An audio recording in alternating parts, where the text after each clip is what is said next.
Hello class 6 এর বাচ্চারা, কি অবস্থা তোমাদের বলো? সো তোমরা আশা করি সবাই ভালো আছো। সো তোমাদের সকলকে হালক ইনস্ট্যান্ট স্কুলে স্বাগত জানাচ্ছি আমি অভি। সো আজকে তোমাদের জন্য একটা স্পেশাল ভিডিও নিয়ে এসেছি। সেটা কি ভাইয়া? সেটা হচ্ছে তোমরা অনেকেই আমাকে বলো, কিংবা হচ্ছে তোমাদের এখন যে ফেজটা চলছে, অর্থাৎ ক্লাস 5 থেকে তোমরা সবাই মাত্র ক্লাস 6-এ উঠেছো। তো তোমাদের অনেকেরই একটা প্রবলেম থাকে, সেটা হচ্ছে অঙ্ক ভুল করো, তাই না? অঙ্ক কিন্তু তোমরা বুঝো, ঠিক মতো করো, তবে সমস্যা হয় কি, দিন শেষে তোমরা যখন পরীক্ষার হলে অঙ্কগুলো লিখতে যাও তখন কিন্তু তোমাদের ভুল হয়। এখন এই ভুলগুলো কেন হয়, আসলে অঙ্ক কেন ভুল হয়, সেই ভুলটা যাতে তোমাদের আর না হয় সেই জন্যই আজকের এই ভিডিওটা তোমাদের জন্য। ঠিক আছে, তাহলে চলো শুরু করি আজকের এই ভিডিওটি। সো প্রথম পয়েন্ট আমি কি লিখেছি দেখো তো ভাইয়া। প্রথম পয়েন্ট আমি লিখেছি অনুশীলনী না করা, অর্থাৎ পর্যাপ্ত অনুশীলন না করা। Enough enough. দেখো, তুমি একটা জিনিস ভুল কখন করবা? যখন তুমি সেটা পর্যাপ্ত অনুশীলন করবে না, তখন তুমি কিন্তু ভুল করবা। ঠিক আছে, সাপোজ ধরো একটা ম্যাথ তুমি করছো বা বুঝছো এখন শুরুতে, শেষ বুঝা শেষ, এরপর অনেকে কী করে, একবার সলভ করে বা একবার প্র্যাকটিস করে এরপর শেষ, এরপর সে খাতাটাকে উল্টিয়ে বন্ধ করে রেখে দেয়। কিন্তু এটা করলে কিন্তু হবে না ভাইয়া। তোমাকে ওই ম্যাথটা, যেই ম্যাথটা তুমি শিখেছো, সেই ম্যাথটাই তোমাকে কমপক্ষে 10 থেকে 20 বারের মতো প্র্যাকটিস করতে হবে। হ্যাঁ ভাইয়া, 10 থেকে 20 বারের মতো প্র্যাকটিস করতে হবে। এখন 10 থেকে 20 বারের মতো প্র্যাকটিস করতে হবে জিনিসটা এমনও না যে তোমাকে একদিনে 10 থেকে 20 বার করতে হবে। তুমি প্রতিদিন ওই ম্যাথটা সলভ করো, প্রতিদিন। ধরো তুমি আজকে একটা অধ্যায় সুন্দর করে বুঝলা, সেই অধ্যায়টা কোথা থেকে শিখছো? আমাদের কোর্স থেকে শিখছো ধরো। ঠিক আছে, আমাদের ক্লাস 6-এর যে ওয়ান স্টপ একাডেমিক প্রোগ্রামটা আছে, সেই প্রোগ্রামে কিন্তু আমরা সকল সাবজেক্টের ক্লাস রেকর্ডেড আকারে দিয়ে দিয়েছি। সো তুমি ধরো আমাদের এই কোর্সটা এনরোল করেছো বা করোনি, যারা করোনি তারা খুব জলদি এনরোল করে নাও। সো এনরোল করে তুমি ম্যাথ সেকশনে যাও, ম্যাথে গিয়ে দেখবা প্রতিটা অধ্যায়ের ভিডিও দেওয়া আছে। এখন ধরো তুমি প্রথম অধ্যায়ে গেলা, প্রথম অধ্যায়ের যে ম্যাথগুলো আছে সেগুলো সবগুলো আজকের দিনে পুরো ভিডিওটা দেখে সলভ করলা, শেষ। এরপর তুমি ম্যাথটা বুঝেছো না? হ্যাঁ বুঝেছো।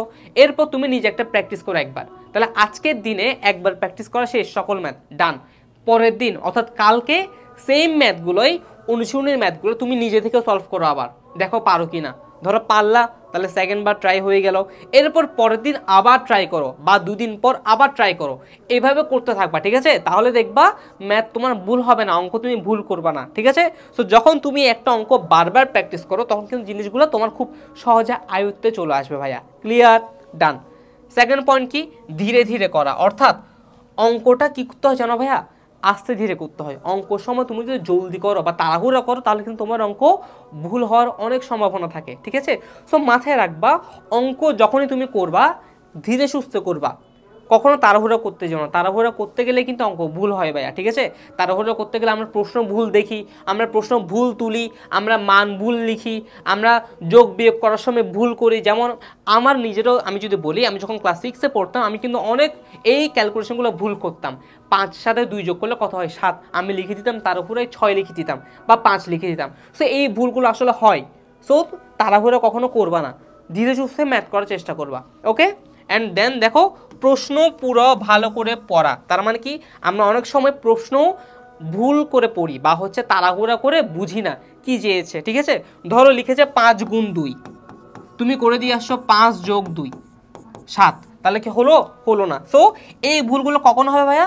যখন তুমি তাড়াহুড়া থাকো, যখন তুমি তাড়াহুড়া করতে চাও তখনই তোমার কিন্তু প্রশ্নটা ভুল দেখার একটা প্রবণতা চলে আসে। ঠিক আছে, সো এটা করা যাবে না। প্রশ্ন ধীরে সুস্থে পড়বা, ঠিকভাবে প্রশ্নটা তুলবা, তারপর তুমি ম্যাথটা করবা। ওকে, ডান।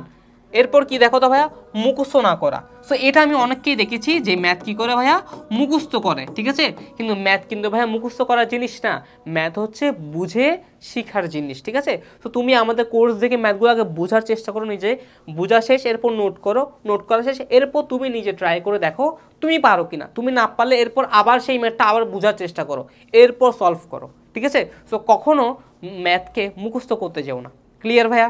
নেক্সট দেখো, রিভিশন দেয়া। তার মানে কি ভাইয়া? তার মানে হচ্ছে ধরো তুমি আজকে পরীক্ষা দিচ্ছ বা আগামীকাল পরীক্ষা দিচ্ছ, পরীক্ষার হলে প্রশ্ন ঠিক মতো পড়লা, সব কিছু করলা, দেন পরীক্ষা শেষে তোমার কি কাজ শেষ? ম্যাথ করা শেষ হলে না, তোমার কিন্তু আরেকটা কাজ বাকি থাকে। সেটা কি? সেটা হচ্ছে খাতাটা রিভিশন দেওয়া। অর্থাৎ তুমি যা লিখেছো তা একটু চেক করো, প্রশ্নের সাথে মিলিয়ে দেখো তোমার প্রশ্ন যেটা এসেছে সেটাই তুমি লিখেছো কিনা উত্তরে। হ্যাঁ, যদি লিখে থাকো এরপর তুমি উত্তরে যে স্টেপগুলো আছে সেগুলোকে চেক করো সব কিছু ঠিক আছে কিনা, ক্যালকুলেশন চেক করো সব ঠিক আছে কিনা।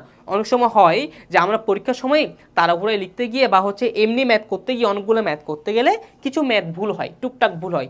সো তুমি যখন রিভিশনটা দিচ্ছ তখন কিন্তু সে আর চান্সটা থাকে না। তুমি যদি ভুল লিখেও থাকো সেটা কিন্তু তোমার চোখে পড়ছে, তখন তুমি চাইলে সেটাকে কি করতে পারবা, কারেকশন করতে পারবা। ঠিক আছে, সো আশা করি এই সকল পয়েন্ট তুমি যদি মেনে চলো বা মেনটেন করো তাহলে কিন্তু তোমার অঙ্ক ভুল হওয়ার যে প্রবণতাটা সেটা কমে যাবে আস্তে আস্তে। ঠিক আছে, সো আশা করি তোমাদের এই ভিডিওটা অনেক উপকার এসেছে। সো তোমরা কমেন্ট করে জানাতে পারো তোমরা কী কী বিষয়ে আমার থেকে ভিডিও চাও। ওকে, এবং খুব জলদি আমাদের কোর্সে এনরোল করে ফেলো। ওকে, টাটা।